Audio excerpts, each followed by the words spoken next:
ఏదైనా ఇంపార్టెంట్ అయిన రోజులు ఉన్నాయా? ఓకే. అంటే మనం ఇది ఖచ్చితంగా పాటించాలి, ఇది ఖచ్చితంగా చేయాలి అన్న రోజుల గురించి ఏమైనా ఉన్నాయా బైబిల్లో? బైబిల్లో రోజుల గురించి పలానా రోజు మంచిది, పలానా సమయం మంచిది, పలానా సంవత్సరం మంచిది అని బైబిల్ ఎక్కడ చెప్పలేదు. 7 రోజులు సృష్టించాడండి ఆయన. అంటే 7 రోజులు ఆయన చేతుల ద్వారా చేశాడు.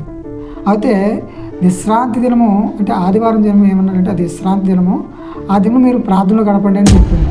ఎందుకంటే మనుషులు కల్పించుకున్నారు అంతేనండి.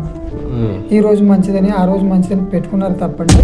మనకి పాత నిబంధన చూసుకుంటే అండి, అప్పుడు దేవుడు 6 రోజులు ఆయన మీరు కష్టపడండి, 7వ రోజు విశ్రాంతి రోజు అన్నాడండి. తర్వాత ఈ కొత్త నిబంధనకు వచ్చిన కలిసి మనకి మారిపోయిందండి. ఎందుకంటే ఇక ఏ రోజు ప్రతిరోజు కూడా ఇప్పుడు అపోస్తులు ఉన్నారండి, ప్రతిరోజు రొట్టె విరిచారండి. అయితే మనం రోజులు అన్నది దాన్ని మనం పాటించకూడదండి.